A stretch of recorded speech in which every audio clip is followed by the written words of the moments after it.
one was with what? I got the responses I got. I'm looking at my last test. I got 30 out of 16, and then both 30 out of 16 on the domain 1 and domain 3. Domain 1 and domain 3 got Domain 3. 16 out of 30. Yeah. So those are the big Yeah. ones. So 16, and those are the big ones. 16 out of 30, Yeah. and that is hold on.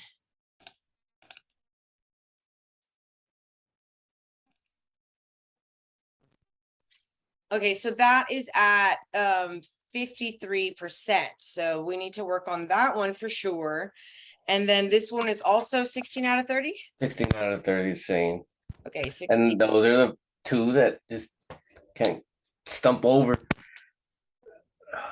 Right, those are the ones that you Yeah. have to be very careful about the reading. You know, you have to see like what age group are they talking about? What's the goal here? Is it about designing instruction? Is it about designing an assessment for the particular students in the scenario? Is it about Right. implementation? So it's about being very careful about, you know, your identification of keywords and phrases, Yep. you know, regarding those competencies. So we're going to take a closer look. Remember I said domain 1 is going to be your standards. So I think these are, no, that's not it.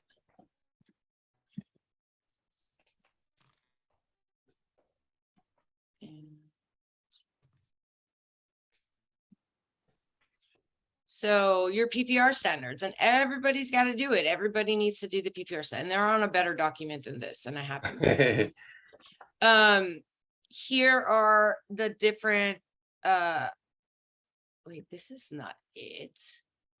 That's administrative. Oh, secondary 7 through 12. What?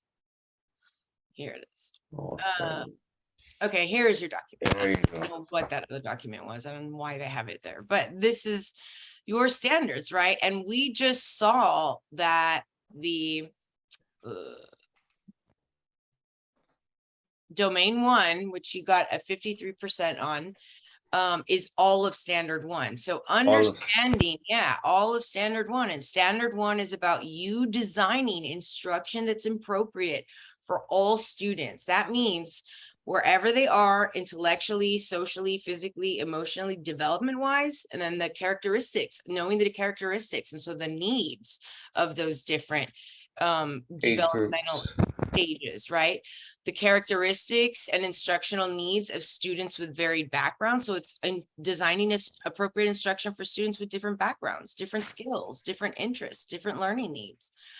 Doing it in a way, approaching different approaches to learning that students may exhibit, and what motivates students to become active, engaged learners. So what motivates the students? And then you doing that on the exam, planning instruction that motivates students to want to learn and achieve.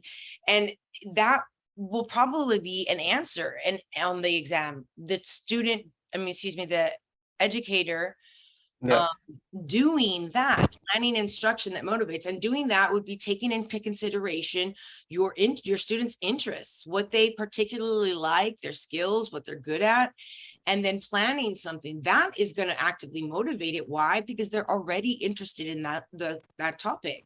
Yeah, they already have the interest. Choice. Yeah. Right, absolutely. Their need. Giving them choice, giving them agency, making them an active participant in their own learning motivates them. You know, it even motivates them to behave. So I'm going to turn off my my video for a little bit so I can. That's fine. Some grapes, and I would like for us to look at the questions they provide for us on the website. Okay.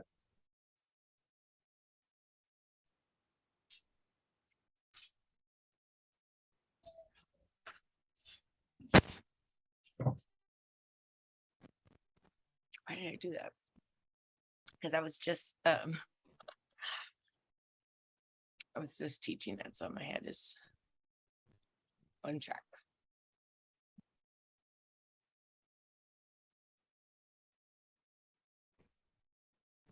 No, that's not it.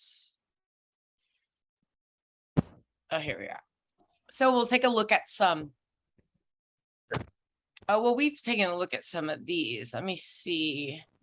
Agriculture one we once did was, that one seemed, I guess I would understand everything simpler. But I don't know if I can like the agriculture one. Oh, yeah. Yeah, we went over that one in class one time and that one helped. It seemed easier. I don't know why. Yeah. Most understandable.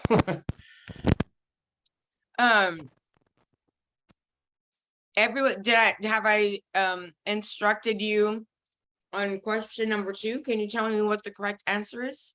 So the following strategy Yeah. most directly leads to increased academic performance, integrating social emotional learning classes, scheduling. So what's the question asking you? It's academic performance strategies, like they want strategies. Right, but what about it? What are we looking for? Give it to me in basic English, layman terms. Like put the whole thing, like what's the goal here? We're looking for a strategy that directly increases, will raise their academic in grades performance, right? Their grades. Yeah. That would lead to increased performance. Behavior wise, like you said, also help them. So which one of these can you eliminate? Enforcing regulations regarding excessive tardiness. That one's just out of the ballpark. Absolutely, it has nothing to do with directly increasing academic performance. And they're trying to lure you with the letter C, meeting specific objectives. Like that doesn't lead to academic performance because it's asking for specifics. So either A or B. So I guess social emotional for the complements the domain. Letter A. So yes, and research shows this over and over and over again since like the 1980s, and they started like really studying it.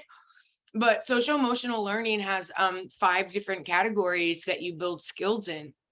It's really essentially building a person. It's like one of them is, self-awareness and self-management, like identifying what are emotions, like what is a normal healthy response to jealousy or to losing, and being on a team and being a team player. It's also social awareness and like acknowledging others and responsibility, like responsible risk taking and goal setting. Yeah. So all of those things and typically those are things and because of the world we live in, parents do not have and spend enough time, primary caretakers, sort of building these skills, right? If you need to do something, write a list, let's get it done, and knock it off one at a time. It's a skill, and once you have it and utilize it in your areas of life, then things become, so teaching students different skills about different areas of life makes them over and over again in research. Yeah, it increases everything in academic performance. It is like, I'm not saying it's a silver bullet, but it sort of works magic on campuses, especially inner city campuses, because these kids learn to like cope and find resources, be agents of their own change and deal with adversity in ways that are productive and that make them more resilient. And as that continues to happen, they just get better and better and better, and then they're off the charts. But we've seen this over decades, and it improves academic performance, truancy, dropout rate, behavior in the class. It's just all across the board. And then on LinkedIn, there's been several articles from major, Fortune 500 and all sorts of huge corporations who over and over again state that one of the most important hireable aspects is your social emotional intelligence, because they don't want you, even if you're a genius in your field, if you can't work well with others on a team to like help with growth. And so people with no social emotional skills tend to not do well, even if they are very brilliant in what they do, you know, in their content area. And so it really just helps human development all the way around. And people just have to know that for this exam. There's not a way that you can like sort of get it from the scenario or the question, but just FYI, social emotional learning just leads to so many great things. Important. Super important. Absolutely. That they're ready to learn and want to learn. Absolutely. Engaged. The learning process. It is a learning process. We need all hands on deck. Yep. Okay, what about number 3? 3, to follow the most powerful influence on a person's sense of identity before adolescence. Yes, family has the first base there. You gotta have a strong foundation, the support groups there, and right. And the key word before, that's a key word and phrase. And whenever you get those words, I mean, you have to pay attention to them before, after, during. So you caught it immediately. But sometimes they mix it in a very extended, lengthy scenario, and then you've done so much reading that you read before and it doesn't resonate as before, and you're like, oh, what is it? And it's weird you read it twice, and second time it's like, oh gosh, something's missing. Those little things are exactly. So make sure to go back and look for those little, you know, keywords and phrases. But yeah, you're absolutely right. The family is foundational in the influencing and the shaping of the student, you know, of self. Immediately after Can you read for me this the rationale? Is because the family has the initial and most powerful influence upon children before and immediately after birth. The impact of socialization on personality development begins with the family before it extends to other social entities. Absolutely. Option A is incorrect because identity information stems from early childhood exposure to family beliefs, values, and customs. The influence of school is secondary. Absolutely. So they wouldn't extend them socially with other people before they're socially themselves with their family. How can I say that? Absolutely. Right. And so, you know, it's funny. I didn't think it was funny, but it was interesting. And this is a really good example of that. But my daughters are 6 and 7. Well, actually they're 17, 6 and 7, but my youngest are 6 and 7, and they were in first and kinder this year. And so they go to like a pretty, you know, in a good, in a nice area in San Antonio, you know, and so there was a lot of not debate, but you could see on the playground that some kids would wear masks at the school. And I remember Zara came home and she might have still been 5 at the time, but it was at the beginning of last year. And she said, my friend says I don't have to wear a mask, that you don't have to wear masks anymore. Or like somebody said you don't have to wear masks. Like they're in kindergarten, you know what I mean? And I'm like, excuse me, you are not allowed to take your mask off. I'm like, you will wear your mask. Powerful. Geniuses. Yeah. But they were in kindergarten, and like her friend was like, hey, your mom didn't get the memo or what? Like, we're totally fine. Like coronavirus is over. And I'm like, absolutely not, ma'am. Even though at school, all the teachers were wearing masks, but the district at that point was no longer forcing parents, because parents were really making a big deal out of it. And so they just said it was optional for the students. It was not optional for staff and, you know, employees. And you know, that essentially it was our choice. And so I was like, you better leave your masks on, girls. Oh, it's changing world with those masks. Yeah. Yeah, absolutely. No, it's oh my goodness, are you kidding me? We stopped with the math business. Now we have to start up again. I'm being told. I'm Start like, up. oh my God.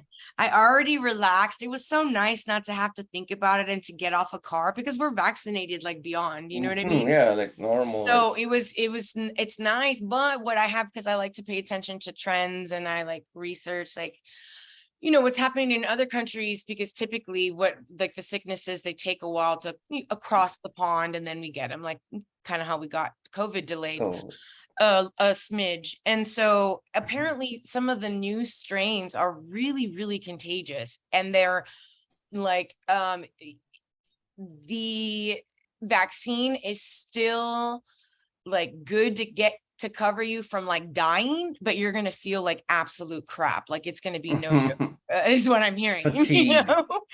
So I'm like, so you're saying we'll live? Like that's the message. I don't know. It's science. Yeah, I know It's it. So horrible. anyway, if the scientists tell me to wear a mask and the doctors tell me to wear a mask, I'm wearing a mask. That's it. Like you don't have to tell me twice. Yeah. So yeah, absolutely. Eat at a very young age. And then it's funny because at some point, even the teacher, you know, they become a very, very powerful influence in you know, in the kids' Yep. life. Like I'll never forget my son or daughter, I don't remember which one now, they're 19 and 17, but one of them came home and they in elementary were learning math in a very particular strategy that I had no idea, and it was just normal math, like just something normal, and we don't have to do all this extra stuff, and can I just teach you in a normal way, right? I'm just gonna teach you this because I don't know what you're doing with all these boxes. And so like I teach teachers, you know what I mean, and I still couldn't figure it out. So I'm saying they put it in some terms that are just tongue twisting there, man. I know sometimes, but my son was like, either my son or daughter, they got so upset and said, we have to do it this way or it doesn't count. Like I'm, you know, they're very upset with me. And I said, listen to me, this is still math. You're doing the math the normal way. And then tell the teacher to write me an email and I'll help you do this. But I need like I don't know what this strategy this is, because they sometimes come up with new like testing strategies for different things that they have to do. And you know, sometimes it's very helpful, but if you are not a parent and you've never seen this particular strategy, excuse me, if you're not a student and you haven't been given instruction, then it creates problems during homework assignments, you know. Absolutely. What are you doing? And my son is like, I can't disobey my teacher. And I'm like, I'm your mother, okay? You will be fine.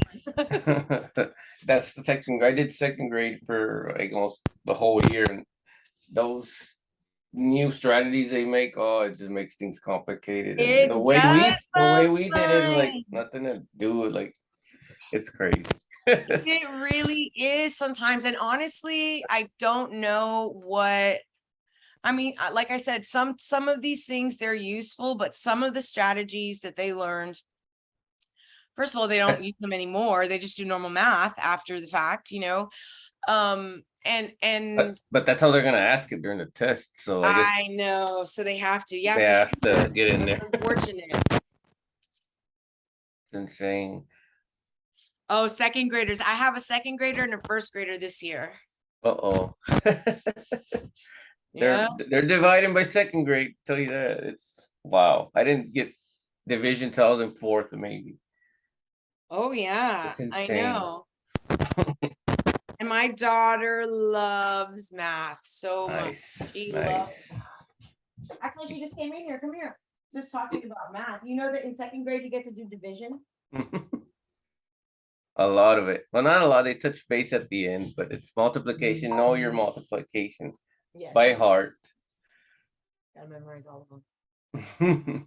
2 times 2 is times 2.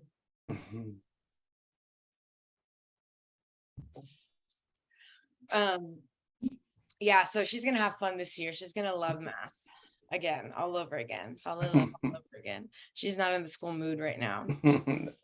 Shut up. Oh wait. Oops.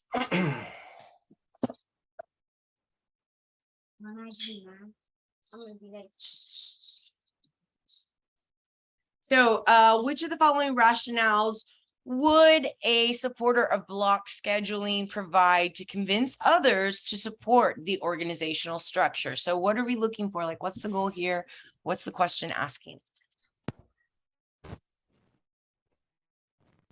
I guess they want to have that block scheduling, and they need somebody to support that attitude with them, and so I guess they need more time. Yeah, so what rationale, like what reason would someone who supports block scheduling provide to convince others, you know, to also support? So also, yeah. Yeah. So what organizational structure to also support block scheduling? So what would you say to convince? Which one of these would best convince someone to support block scheduling? So you have teachers can focus on more subjects in a shorter time. B, there is an emphasis on mastering facts and skills. C, students' time in quality learning situations is increased. Could be, but yeah. D, responsibility for learning is shifted to the teachers. What? No, No, that's math. we can bet ourselves $5. D is not the answer. It's not our job or responsibility to learn. It's our job to instruct and assess. You know, we're not there to, I mean, we certainly do learn, but no, that's not no. Beyond master skills for sure, and the facts of whatever you're learning. So B. Right. There's what? B would be my answer. Okay. As for the block. For the block. So there's emphasis on mastering facts and skills, possibly. What about A? Is A a correct answer? Focus more on subjects in a short. No, because it's a lengthwise and you want right, more block time. scheduling makes it bigger. One block is 45 minutes as far as the TEA is concerned, you know, a class period. Yeah. 45 minutes. And so block scheduling would be 90 minutes. It'd be 2 45-minute sections. And so typically I love block scheduling. It's my favorite. But because I did upper levels and it was English language arts and reading, so that's reading and writing. We did a lot of reading, we did a lot of writing, we did a lot of talking. And so most of our stuff would get cut in the like, oh, we'll pick up where we left off tomorrow. And the juicy stuff. Yeah, and so the juicy stuff, right? Exactly. We have to wait for tomorrow, hanging on a cliff note. And so I was better able to plan and organize really great activities where we could go into depth and read and write and do all of those things, you know, breaking it up into little chunks in 90 minutes. We were able to get more stuff done, you know, in totality without this like jarring breaking up apart and see you later. And then maybe some people lost like the feeling, you know, they lost that loving feeling for what we were talking about yesterday. So get it while it's good. And I like block scheduling because of that. Some people hate it. Some people just really don't like it because you don't see your students every day. You see them every other day. Yeah. So I super like that. You know what I mean? I'll see you in 2 days. Bye.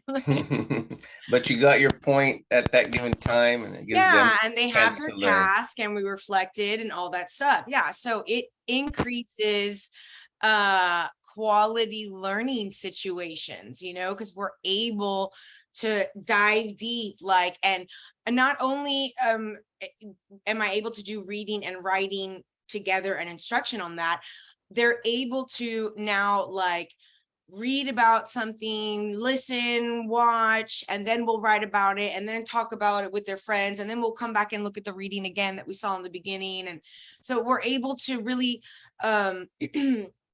learn a lot of those content specific things in context, build vocabulary in context, you know, and it increases the quality of the learning situations because we're able to go into depth with things. It really marinates. Yeah, marinates into plan out different activities. You know, it's best practice that at the end of your lesson, you have a sort of cooling down period, if you will, where you reflect on what we did and learned today, where you reflect, remember the objective that we talked about, you know, at the beginning of class. Let's see how we did on mastering that and have a conversation or have the students reflect on their own knowledge. But if you're in a 45-minute class and you're trying to do like a group activity and an instruction of the new vocabulary, I mean, 45 minutes is nothing, and you're not going to make, I feel like that's something in my 45-minute class that I didn't allow enough time for, is like the closing, because very often we were caught in the middle of like really great stuff. We're either reading, we're writing, we're debating, we're discussing, and the bell rings and we're like, see you tomorrow. You know, And plus you have your other learners that are, I mean, not handicapped, but yeah, like I say, ESLs and all the catching up, so there's more time to really instruct absolutely. and go over, finish. Oh, wait. We can share their system. We can have a good time. So don't discredit one before you've read through all of them. Yeah. So just because there is block scheduling doesn't mean necessarily that The time. that No. they're gonna you know, emphasis on mastering the skills, like that we're gonna be, I mean, what I just said sort of proves that it a little bit does, but it does allow for you to do more assessing, to really assess in the moment, like in multiple ways, gather data. Like they came in, there was like a brain teaser or a bell ringer. A bell ring, a bell, yeah. Yeah, and then, you know, we had a little bit of direct instruction, vocabulary instruction, then we broke off. They think pair shared some activities or came up with sentences. Then we broke off and did something else. And so checking them all the way, gathering data, listening to their conversations, and the block scheduling just really allows for that. Yeah, yeah. Longer students, longer periods, so that they're able to spend more quality time in quality learning situations. Yeah. And insane. So B would be incorrect. Because this is what tends to happen when there is shorter time in the class. Teachers feel rushed to teach skills and facts instead of giving students time to explore and discover. So I guess like in the 45-minute period, we're just like memorize all the stuff, you know, and not really creating very in-depth activities for particular content, you know, or for concepts for the students. I guess I saw block and it just threw me off there, and support the organizational structure. I can say it. Yeah. No, but now you know block scheduling, and you'll be, you know. I saw one that was what's called a scope and sequence, and that the objective is different from your, what's the other one? I think you, how can I say this? Like your objective doesn't match up. Yeah, with the overall goal or something like that. Oh, your objective doesn't.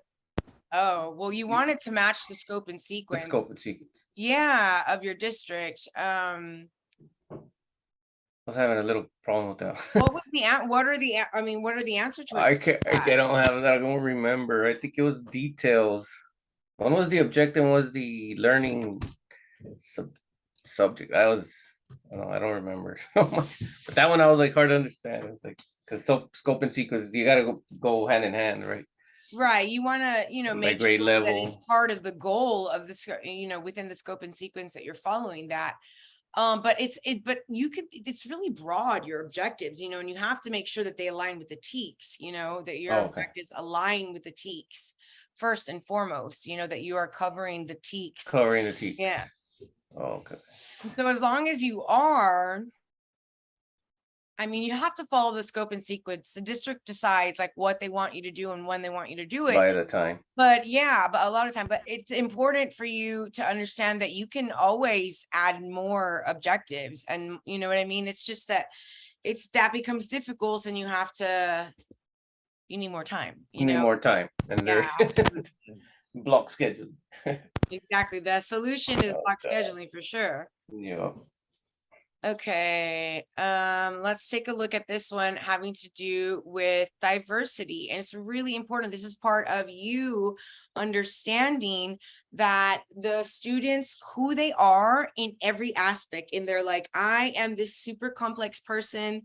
I wear multiple hats. I'm part of multiple groups or cultures, not just Mexicana. You know what I mean? Yep. I'm from the RGV, so I'm Puro 956, but I also live in San Antonio, so Girls Spurs. Like, I'm part of lots of different communities, multifaceted that make up me. And though I'm older, and we typically think of people being complex when they're older, the little kids are complex too. And they come from myriad, many multiple like groups and cultures, whether it be, you know, a difference linguistically, right? They're learning English as a second language, or they have like a diverse cultural background, or maybe it's socioeconomic, and that's the cultural difference, you know, because I've worked at schools with essentially one level of socioeconomic, which was poor. And then I worked at another school, the only other school that I worked at that didn't serve free breakfast, that had, I mean, everybody had nicer cars than me. Like, their parents had nicer cars than the principal, you know what I'm saying? That happens. Yeah. And so, but the problems were different. And I never, and this was later in my teaching career, I didn't realize how different that made my lessons, and like how things that I had taught always sort of were sometimes, you know, difficult, and I had to make a little bit of changes to certain things to better serve my new population of students, you know. It was kind of surreal. So this, yeah, it's like the test. What? Like the test. Absolutely. So teacher understands student diversity and knows how to plan learning experiences and design assessments. Remember, domain 1 is all about you planning instructional design and learning experiences and assessments that are responsive to the differences among students, the difference in diversity. You gotta hit them all. Right. And it's not just cultural. It, like I said, it could be, you know, their skills, their interests. Diversity means different. Any nuance difference about me that you can utilize to your benefit as a teacher, you should do, you know. And sorry, a car just, oh, they're just turning around. I was like, a car just pulled into my driveway. It hits their skills, and it's their learning needs, skills, whatever. Their learning preferences. If I'm a tactile learner, and you know, that's something that is gonna keep me focused, then I'm gonna possibly do my notes and have them be foldables, right? Have them be interactive notebooks where they can be cutting and gluing. And so that's an extra sort of differentiation I can add to my lesson to accommodate students' particular needs, their particular diversity. Yeah, to promote their learning. So let's take a look at this one. We have, during a unit of study, a teacher uses books, artwork, and posters from different countries.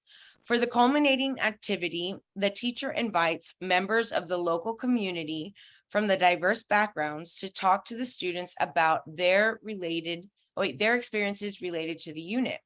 The teacher is most likely trying to. Now, before we go on to the answer choices, I want for you to sort of identify keywords and phrases we need to pay attention to. What are we looking for? What's this about? So it's community involved, it's diverse, and it's a culminating activity. And then we have, right, members from diverse community, diverse, and their experiences related to why they're teaching. Experiences to the unit, right? To the unit. Experiences to the unit. And the question is, like, what is she trying to do? Why is she doing this? And during her unit, and this is one of those words, remember, during, before, after, during a unit of study, she already used books, artwork, posters from different countries. Then for the culminating or the last activity, she invites members from the local community from different backgrounds to talk to the students and relate to the unit. What is she trying to do? Why is she doing this? Why did she do these things? Let's take a look. We're going to read all of them through, and then I want for you to eliminate them so you can bet yourself $5 you have the right answer. So, making social connections to the community, adhere to the state standards for curriculum, introduce different languages to the students, promote students' cultural awareness. Okay. I guess make social connections to the community. Well, that has to be a given, like as a community member, as a student. B, adhere to curriculum standards. Well, of course, you have to implement that, but and different languages, well, it could be, but I guess D would promote students' cultural awareness because there is different people in the community. Right. And so you have different countries and you have diverse backgrounds and you have promoting cultural awareness. So this making connections to the community sort of ignores the idea of diversity and difference. The main point was that she was already doing a unit on diversity by showing different books, artwork, posters from different countries. And then in this last segment, she invites these local representatives from diverse backgrounds to relate experiences from their culture, from their country, not in a different language. So for sure, we could bet ourselves $5 that is not a language. Yes. Right. And so this one ignores the idea that we're focusing on the fact that it's about diversity, right? Mm-hmm. Right. And this one also sort of doesn't focus about, like, totally ignores the fact that she did a unit on different countries. And so the best answer, most likely what she is doing, she probably is also adhering to the state standards. She would absolutely have. Right. She's absolutely adhering to the state standards. You are responsible and supposed to be doing this. That's why you're there. Absolutely. But that is not what most likely she's doing. And that's how they try to get you, because they do put answers that are correct. But for this particular answer, it is incorrect. Is she making connections with the community? Absolutely, she is. But that's not why she's most likely doing it. Based on what they told us, the fact that she was doing this unit on diversity and brought in these diverse speakers, it's because she wants to promote cultural awareness. Yeah, the teacher is trying to take every opportunity to reach all students and help them make a connection to their various cultures. So A is incorrect because the teacher is trying to help students understand the importance of their various cultures, not work on community connections. B is incorrect because expanding the curriculum and instruction or lesson plan is not the goal. And C is incorrect because the teacher is not intending to introduce different languages to the students. The teacher is trying to work on building cultural awareness through personal connections. Yeah, absolutely. Just bringing out a master student and telling them, hey, this is going to be within you.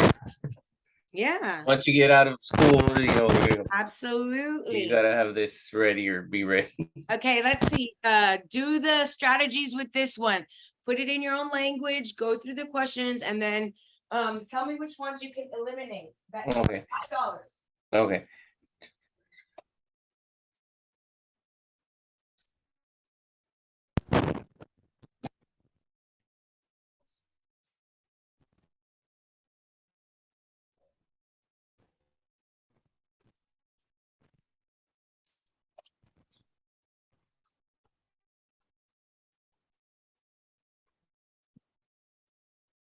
So we're looking for instructional practices, right? Yeah. And, learning, how can I say this? The needs, like it's different students with different needs, and you're trying to touch everyone. Each child that has different learning needs. So we have, I mean, you do enrichment, practice when they do best ensures We need to look at the words. That's one. Structures the learning environment to address the The needs needs of diverse. You hit on. diverse students, right? Yeah. So we have differentiation, remediation, enrichment, or modeling. It's a Yes, the it best. My absolutely $5 go there.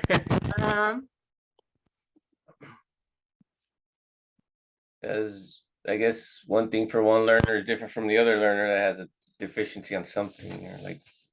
Yeah, so differentiation and research shows that students learn better when lessons are tailored to their ability and their learning style and who they are as a person.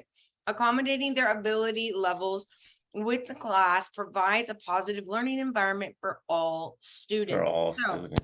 Yeah, for everyone, because not everyone needs remediation. Not everyone can do the enrichment. We need to differentiate for all of the needs of our students within the lesson. Where they're passed from.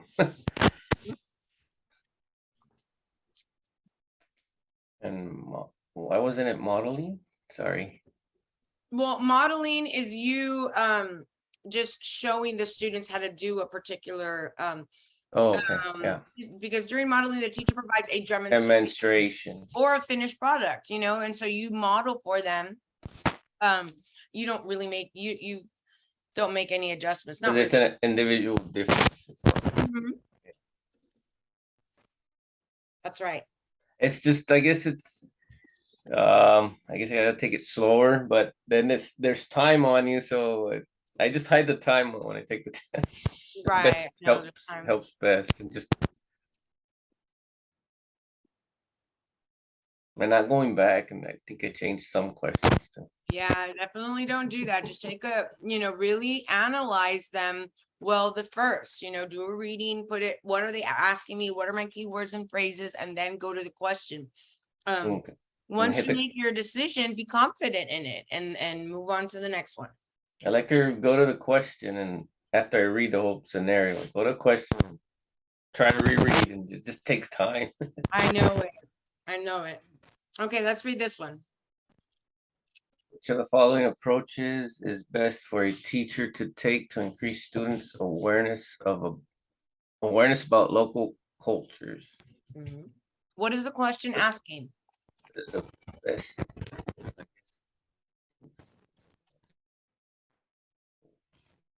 Guess they just want to increase the awareness for culture or different cultures, right? What culture specifically? Local and local culture. The goal is the teacher wants to increase for local culture. So which one of these would be best to do that goal, to increase awareness for local cultures? A year-long project with cultures, introducing the students to authors, cultures from around the world, showing video clips on various themes, inviting community, I guess community members. It's local, discuss their cultures. Yeah. Right here, local. This right here, around the world, makes this answer wrong, right? Yeah, it expanded the whole local. Yeah. So. And why not locally before you go worldly? Is that right, can I say that? Yeah. Yeah. The rationale is sometimes it hits and it's. I know it. It doesn't give an explanation. It just rereads the.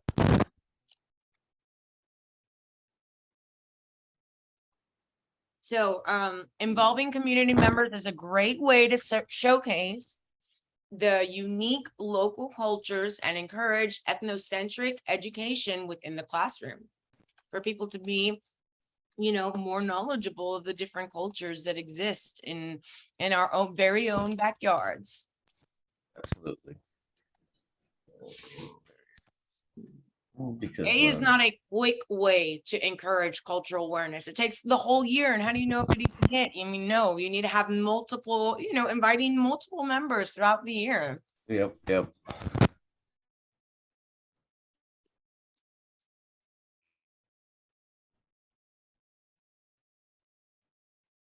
Well, I think we've done this one before, but just take a look at it. Oh, it says a comment.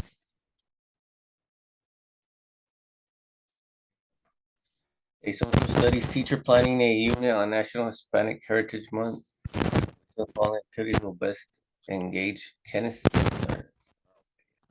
That's the one they use their hands right to. Mm-hmm.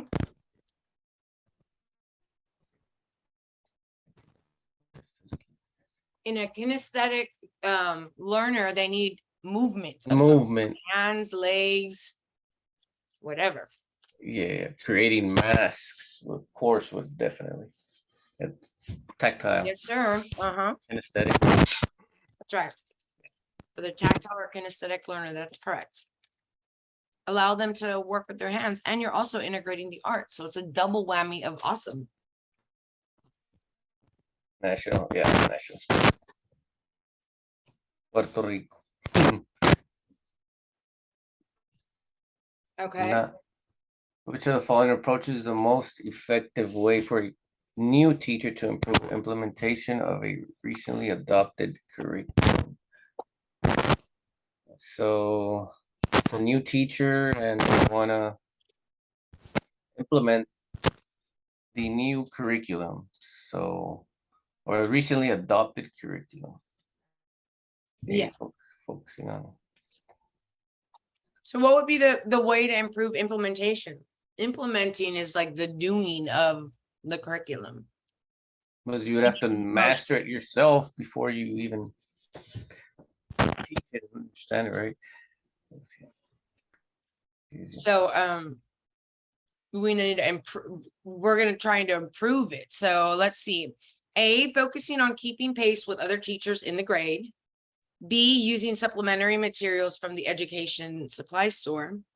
C, continuing to use the old curriculum while gradually introducing the new one.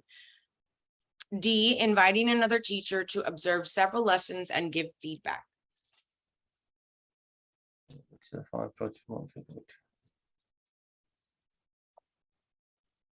Adopted curriculum.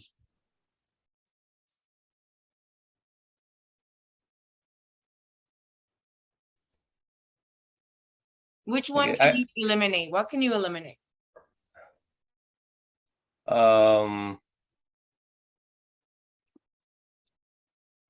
Focusing on keeping pace with the other teachers. Yeah, like that would no. Yeah, no. Automatic. Using supplementary materials for education supply store. Well, not really. I guess the feedback would be the one for me inviting teachers. D, I would pick the $5 on that one. Yes. Because it's a new adopted curriculum and you cannot continue because you just don't like the new one. You cannot continue. That is not allowed. The district would be very upset if they know they adopted a new curriculum and you're like, yeah, I'm not going to do that one. I'm going to do this one instead. So that's not. Pick and choose. Yeah. There's no choice in the matter. And then B, although you think like, oh, well, maybe they can find new stuff to help with, you shouldn't have to. And this is a theoretical exam. In theory, you should not have to go to a supply store, for your educational needs. In theory, the campus has a plethora of resources. And one of them, as you identified, is the teachers, right? You have expert teachers who are experts in implementing any type of curriculum that there is. Invite them into your classroom and say, give me pointers. And then ask them, can I go to your classroom during my conference so I can watch you and see how you did doing this particular section? I'm not, and observing them, So there's so many resources on the campus that B is just a bad answer because you don't need to do that. It's just best practices right there. It's feedback for the new curriculum. Right. So there you go. Let's read can you read for me the rationale? The D is correct because peer observation is most effective way for teachers to get an objective view of their teaching and make needed changes in their teaching strategies. Needed changes. Feedback. And A is incorrect because the focus for the teacher is on complementing the units on time rather than ensuring that students master the needed skills. Right. Yeah. And B is incorrect because using supplementary materials will not help her master the math curriculum she needs to be teaching.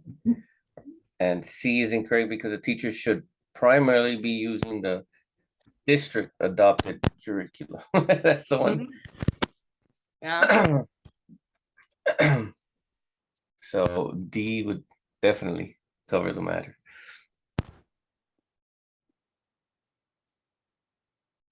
Okay. This is a good one, and I think it's a new one too. Oh no, it's not a new one. It's an old one. But let's take a look at it. So this is that part of, sorry, 3? it's still part of domain 1. It's No. competency 4. Oh, okay. Domain 1. Yeah, the learning processes and factors.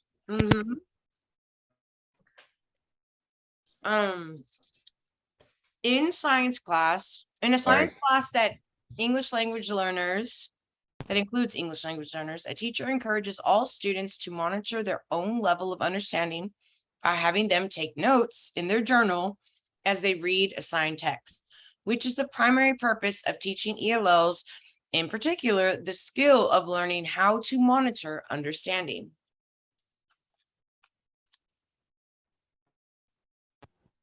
Monitor their own learning, understanding, having them. Yeah, let me know what you want me to highlight. I guess monitor their own learning. Yeah, monitor. That sticks out. Take notes. In their journals, journal is a big one. There's a primary purpose of teaching ELLs and as they read. So they take notes by having them take notes in their journal as they read assigned text. So journal in their journal as they read, right? As they read. And then A, decreasing the students' intimidation associated with learning. So why would we ask, or why would this science teacher ask them to do that? Why would she encourage, everyone to do this? Their own comprehension. They're following along. Right, their own comprehension, monitor their own comprehension, their own learning, for sure. That's why you would do it. So read, which one of these do you think matches that best? A, decreasing the students' intimidation associated with learning a new language. Has nothing to do with language. None at all. B, acknowledging the prior cultural experiences of the students, not asking that's not part of the question. Right. C, cultivating a positive environment in which the students can learn. Well, that has to happen naturally. And D, promoting the students' ability to adjust their thinking as needed. That satisfies the. So which one? D. Yes, absolutely. So their understanding is their thinking, right? Absolutely. Adjust their thinking, adjust their understanding. Like, did I read that right? Oh, did I understand that? Did I comprehend that? Let me go back and reread that, or let me ask for help if necessary. This is this teacher is utilizing the skill to get the students to build their inclination for metacognition, to do it on their own in other ways, to go back and sort of reflect. Did I understand what I just read? Did I understand what? Yeah, just reflect. Yeah. Yeah. I guess they're responsive to their own learning there. It's the journal. Exactly. They're responsive. They're engaging with their own learning. They're responding to their understanding, right? To their understanding. Yes. So D is correct because by writing notes in their journals about what they are reading, the students are deploying metacognitive skills, monitoring and adjusting their thinking about the reading assignments. Definitely.